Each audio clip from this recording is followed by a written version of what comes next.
Hello, Rational fans. How are you? Here to let you know what happened on Monday Night Raw for March the 4th, 2024. Cody Rhodes, Seth Rollins kicked off the show, saying that they agreed to the stipulation to face The Rock and Roman Reigns WrestleMania that if they win, then there's bloodline rules with Cody and Roman. But they said we might have some stipulations of our own. We're going out on SmackDown where we're also going to whoop some bloodline's ass. You know, Roman and The Rock's going to be two chicken shit folks. They're not going to be there. Jimmy and Solo's going to be the one to get their asses kicked. Probably Paul Heyman. So the opening match on Raw was Gunther against Dominic Mysterio. If Dominic Mysterio could beat Gunther, he gets a rematch against him for the Intercontinental Championship at WrestleMania. Gunther just had his way with Dominic.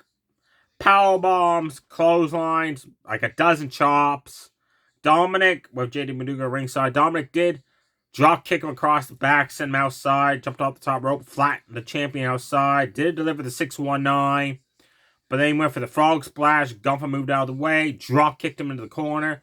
Powerbomb into a Boston Crab submission for the win. After the match, backstage, Dominic's being checked on by Judge Bidet in the trainer's room. Johnny Cena walks in and says, "Hey, I'm heading out for my match. Just checking up on you, say how you doing, bud," and leaves. Damian Priest's like, "What's the deal with him and you?" And Dominic's like, "I'm trying to recruit him into our group." And they're like, "Yeah, he could fit very good." Then they told JD Maduga, "Go talk to Adam Pearce because you're going to get some payback by facing Gunther." And JD Maduga's like, okay. You can tell he didn't want to do it, but they ordered him to. Johnny Cena took on Apollo Crews, folks. Both times, Johnny Cena actually had a freaking match. He returned to the Royal Rumble in January, never even once was on Raw in February. The last week, he shows up and says, "I'm waiting for my match." Okay, you were signed to Raw, so it must be nice having a month off. He finally faced Apollo Crews. I was sad about. I'm a huge fan of Apollo Crews. When his music hit, I'm like, oh, man, he's going to lose to Johnny Cena. Because let's face it, when we return in Superstar or a debut in Superstar, a debut to returns to WWE, they don't lose their opening match, right? John Cena is the only exception to that one. He delivered the Free Amigos, underhook DDT, running knees to the corner. That was it. John Cena almost won.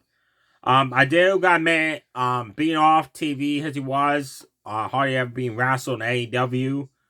Like, he was there for like 2 years and maybe had like a dozen matches. He had no ring rust. He was picture perfect, spot on every move he did. That was good. I can't wait. I think there's going to be big things for Johnny Cena in his second run in WWE. Becky Lynch and Nia Jax squared off. Let me tell you, folks, those two women beat the hell out of each other. The bell rang. Becky started throwing haymakers, rocking Nia Jax in the corner. Body shots, rapid fire forearms. Nia Jax picked her up, ran her into the opposite corner, delivered some shoulder tackles. Picked her up, top rope Samoan, dropped her ass off the top rope, and a top rope atomic leg drop. Like Hulk Hogan style. Becky kicked out in 1.5. That was amazing. Then Nia Jax delivered out a running leg drop. Becky kicked out again. Nia Jax at this point was getting frustrated. Becky applied a sleeper hold. Nia Jax ran her back first in the corner 4 times and flipped her over to get out of the hold. And then she went for the bonsai drop. Becky sunset flip powerbomb counter. Disarmer. Nia Jax was getting out of that, so Becky transitioned that to an armbar submission. Nia Jax slid out of the ring and whipped Becky into the barricade. Suddenly, Liv Morgan, just like a repeat of last week when Becky Lynch attacked her and Nia, and Liv's match, this time Liv attacked her and Becky in Nia's match. Liv jumped off the barricade, forearm shot Nia Jax, knocked her into the ring post. That pissed off Nia Jax. Blasted her with a running shoulder tackle, leg drop on the outside. Becky was smart and had taken off. Nia Jax walked away. Then after the match, Becky was backstage and she confronted Liv Morgan later on the show. She's like, "What the hell was that about?" Liv said, "Don't feel good, does it, when you interfere in someone's match? It cost them the match, huh?" Becky's like, "Well, the way I was watching last week, you weren't going to win, you were going to lose." So Liv Morgan took exception to that. So she said, "How about next week you and me face off?" And Becky said, "Let's do it." So next week on Raw, it's Liv Morgan versus Becky Lynch.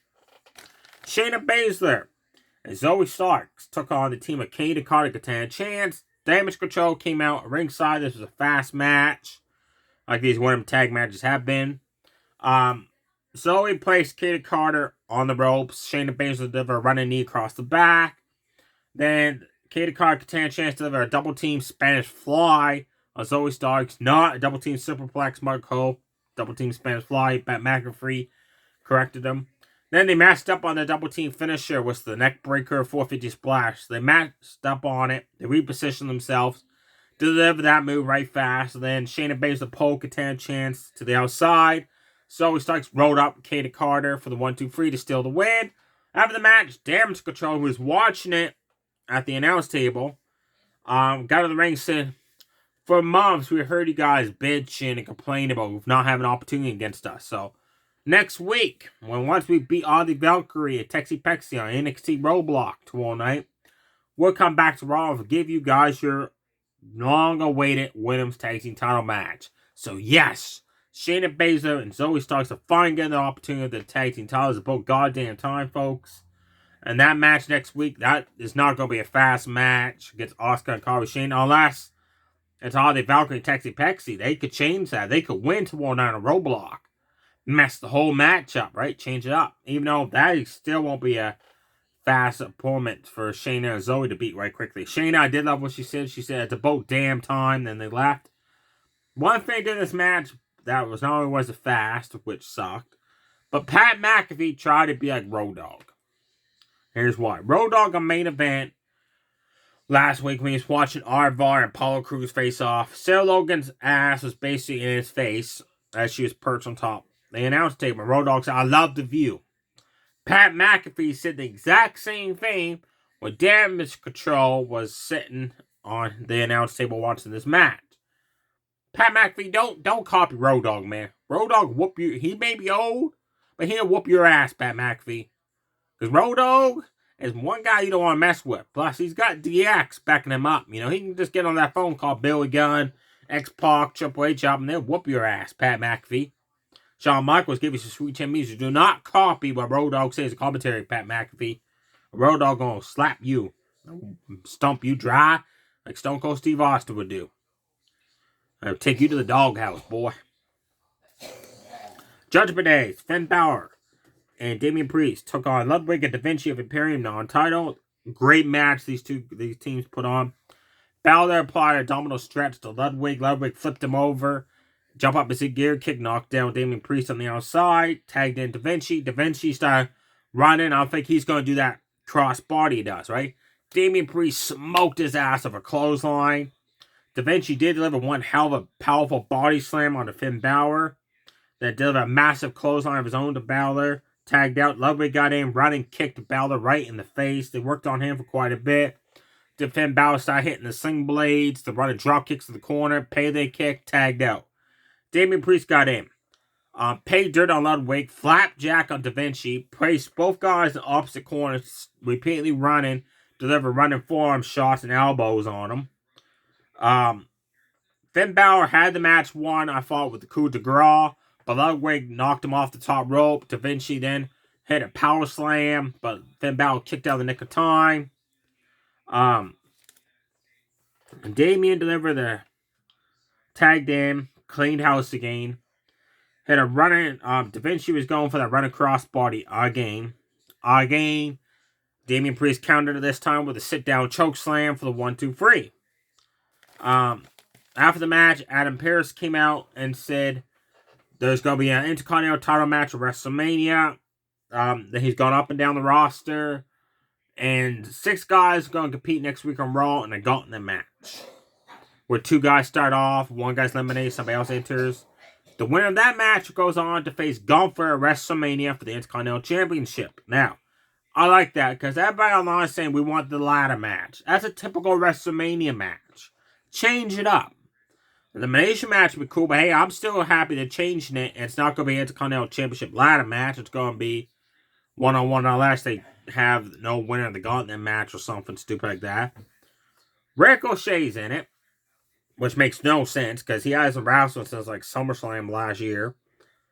Chad Gable's in it, which makes perfect sense because he's the first guy and the only guy to come this close to being Gunther 3 times for that Intercontinental Championship. Nakamura's in it, which makes no sense because he's been on a losing streak. JD Madugo, Judgment Day's in. I get that, probably just to put a member of Judgment Day in there. Sami Zayn, that was an awesome pick right there for the Gauntlet match. And Bronson Reed, that was a good pick as well. Well, Arvar came out. And he was happy that he was announced in the Gauntlet match. I don't blame the guy. Folks, Arvar has been on a roll as a mid-card guy. Singles run there as Eric is nursing his injury back home. Like, he's been dominating. So he should have been put in that Gauntlet match. Let me know below in the comments. Do you agree with me that Arvar should have been in the Gauntlet match? Or disagree with me that he should not have been in it? I would have took out Ricochet. I like Ricochet, but like I said, he hasn't wrestled since SummerSlam last year against Paul Logan. I don't even know he's been injured. Like, he's been backstage and that. They just haven't done nothing with him. So, Arvar said, I want a spot to Sami. So, how about you face me? If you beat me, you get my spot in the Gauntlet match. So, Sami Zayn took on Arvar. What a match. You got to check this match out, folks. It was awesome. Action-packed. Sami delivered a top rope tornado DDT. Arvar rolled out of the ring. Sami did a dive through the ropes, knocked down Arvar outside the ring. Then jumped off the ring apron. Arvar caught him. Delivered a spinning scoop slam. Then delivered a cannonball off the ring apron onto Sami. That looked painful as hell. Sami twice went for the Allure kicks. First time, Arvar countered it with a roundhouse kick. The second time, Arvar countered it with a spinning scoop slam. Arvar went for the top rope powerbomb. Sami Zayn countered that with a sunset flip powerbomb. Arvar went for a top rope Samoan drop. And as he went doing that, Sami transitioned his weight and landed on top of Arvar. Almost stole the win. That was awesome. Arvar went for the top rope moonsault. Sami moved out of the way. Arvar crashed the burn. Sami quickly hit the Allure kick in the corner because Arvar had crawled into the corner after he crashed the burn with the top rope moonsault. And Sami Zayn won the match to keep his spot in the Gauntlet. Before I get on the main event, just checking that I didn't miss no other matches here. Because there were 7 matches. No, main event time. Jey Uso against Drew McIntyre. McIntyre suplexed Jey Uso on the outside. That, like, just a smack. That, oh. Even Jey screamed in pain. Like, that had to hurt. Drew did the head bunt, the overhead toss out of the corner. Future Shock DDT. Jey fought back with the open hand palm strikes, super kicks, Samoan drop. He hit the spear on McIntyre. McIntyre kicked out. Suddenly, Solo Sikoa comes for the crowd. Cody Rhodes runs out, attacks Solo. They start brawling into the fans. Jey super kicked McIntyre down, went for the Uso splash. Jimmy Uso shows up by the announce table with a steel chair. Jey Uso jumps off the top rope, says, come get some. Jimmy smirks. Jey turns around, smack. McIntyre almost took his head off with the Claymore for the 1-2-3. After the match, as McIntyre was leaving up the ramp, Seth Rollins ran out with a steel chair to attack Jimmy Uso, who was going to attack Jey with a steel chair. Super kicked Jimmy. Seth was checking on Jey. Turned around. McIntyre kicked him right in the face with a Claymore, folks.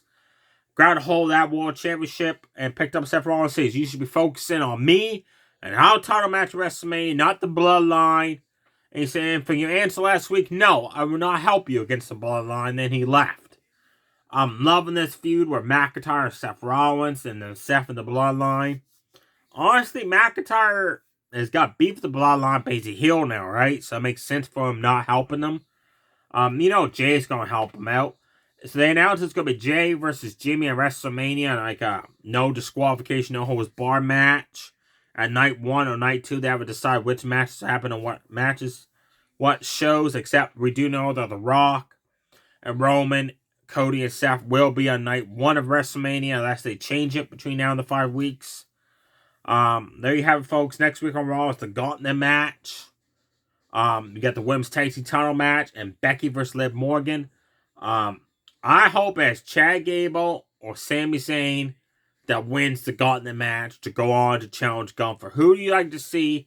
Nakamura, Sami Zayn, Ricochet, Chad Gable, Bronson Reed, or JD Madugo? Who do you like to see win that Gauntlet match to go on to try to dethrone Gunther and beat his historic title run, end it, and become the new Intercontinental Champion. I got my fingers crossed it's either Chad Gable or Sami Zayn, because both guys deserve that opportunity. There you have it, folks. Roblox tonight. NXT's pay-per-view is kind of like on the weekly show, which is cool. They do that sometimes. You got Baron Corbin, Braun Breaker defend the tag team championships against Duke Hudson, Adrian Chase. You got Oscar and Kyle Shane defending against the Valkyrie and Texty Paxi, with the winners of that will go on to Raw next week to face Shane and Zoe Starks for the tag team titles. You got Tony the Dawn versus Carmelo Hayes. The winner versus Dragunov at Stand and Deliver NXT, the big version of WrestleMania, for the world title. You got Uma Fima versus Jensen Brooks, so excited for the North American Championship. They'll probably fall in a women's match because they always have more than one on each week on NXT. There you have it, folks. Stay safe, everybody. So we bye.